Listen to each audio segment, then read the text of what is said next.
What's up mga kaibigan at good morning sa ating lahat or good afternoon or good evening kung nasan ka man ngayon sa mundong ito. So yung mga kaibigan, kumusta naman ang buhay-buhay natin dyan at sana'y okay tayo dyan, di ba? So yun nga kagising natin mga kaibigan at meron nga tayong agad na basa na update. So kailangan ko talaga i-report agad sa inyo para kahit paano maging updated rin kayo sa mga nangyayari regarding sa coronavirus dito mismo sa Saudi Arabia, particularly na rin sa Pilipinas. So diretso ka na agad tayo mga kaibigan, may nilabas na agad yung Saudi Bus, may nilabas na agad na updates regarding so bagong cases nga sa coronavirus as of today mga kaibigan, March 13. So additional to 17 cases na naman mga kaibigan ngayong araw. Within 24 hours lang, na-detect agad na meron na namang 17 new cases. Grabe, ang bilis lang.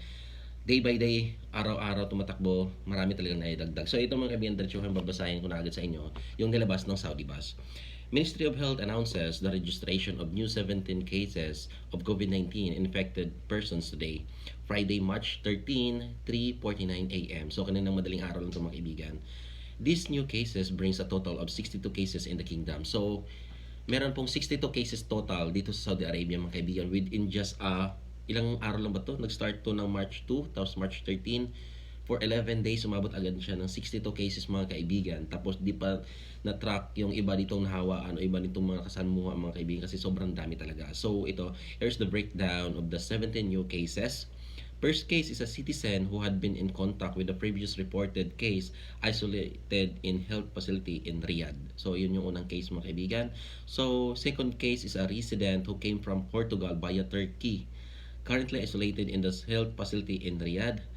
Third case is a citizen who came from Iran via Oman, currently isolated in a healthy facility in Al-Asa. So ito yung sinasabi ko mga kaibigan na mas maganda talaga na iba na talaga yung mga lahat ng travel kasi nagko-connecting flights to, nagko-connect lang at dito nga nag-umpisa na kumalat yung viruses na to kasi halimbawa yung mga connecting flights na punta dito sa Jeddah, punta sa Riyadh, tapos yung mga nakasalamuhan niya, tapos yung nakasalamuhan niya lumalabas ng airport, kaya yun kumakalat talaga yung virus, kaya mas mainam na talaga na magkaroon talaga ng travel ban worldwide. So fourth case is a citizen who came from Turkey via Lebanon, isolated in the health city in Jeddah. So, meron naman nadagdag sa Jeddah. Fifth and sixth cases are Saudi women who came from Iraq, isolated in quarantine facility in Qatif Governorate, and the 11 new cases mga kaibigan are Egyptian nationals. They are in quarantine facility in Mecca or in Makkah. They have no symptoms. They are from the same group who are in contact with the Egyptian visitor which was announced during the past days. This brings total numbers of new cases of coronavirus in the kingdom to 62. So ito mga kaibigan, yung 11 new cases, kasamahan pala to doon sa nireport ko kahapon yung 21 cases din na Egyptian. So ang dami nang nahawaan dito ng virus ng mga Egyptian mga kaibigan. Dito pa to mismo sa Jeddah, kaya nakakatakot. Kasi ganito kasi nangyayari mga kaibigan yung mga nakasalubong nito, yung makasalamuhan nito, although hindi yung mga Egyptians, kumakalat siya. Kaya lagi ko talaga ngayon advice dito sa mga kababayan natin lalo sa Jeddah kasi parang ang dami ng case dito sa Jeddah ngayon na doble ingat talaga, kailangan ma-prevent natin tong viruses na to. Although kaibigan mo man yan, kakilala mo man yan, kung lagi mo nakakausap, kailangan mo pa rin mga kaibigan na iwasan or kailangan mo pa rin alagaan yung sarili mo kasi di natin alam yung kaibigan mo pala, yung taong palang nadalas mong nakakausap, nahawaan na pala siya, lalong-lalo na yung mga kasama mo sa bahay at sobrang dami nyo sa isang plot, hindi mo alam na isa pala doon ay nahawaan na kasi ang bilis kumalat talaga ng viruses na itong mga kaibigan. Kaya doble ingat talaga, proper hand washing, mag-alcohol talaga kayo lagi, tsaka mas mainam na mag-wear na lang kayo mask kahit sinasabi ng iba na hindi naman daw talaga kailangan. Pero yun na nga mga kaibigan, kung gusto mo talaga ma-prevent, gawin mo lang yung bagay na alam mong makatulong sa sarili mo kasi mahirap na talaga, mahirap na mahawaan ng mga viruses na to. Grabe, sobrang daming case na nadagdag ngayong araw na to. Hindi ko akalain. Tapos dito naman tayo punta mga kaibigan sa clarification nga na binigay ng Embassy of the Republic of the Philippines sa Riyadh. So ito yung update mga kaibigan.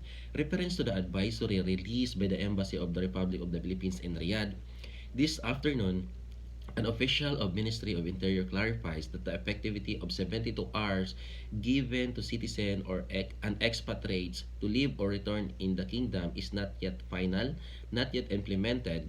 The Philippine Embassy is waiting for final directives from Ministry. So ayun mga kaibigan, nilabas na nga lang to pero wala pa talagang hudyat o final decision or na-implement na iba to pa na talaga itong 72 hours kaya medyo critical pa yun mga kaibigan. 50-50 pa yun kung totoo ba talaga yun, hindi. So, ito yung clarification on PR-038-2020 regarding the advisory on travel restriction in Saudi Arabia due to coronavirus COVID-19.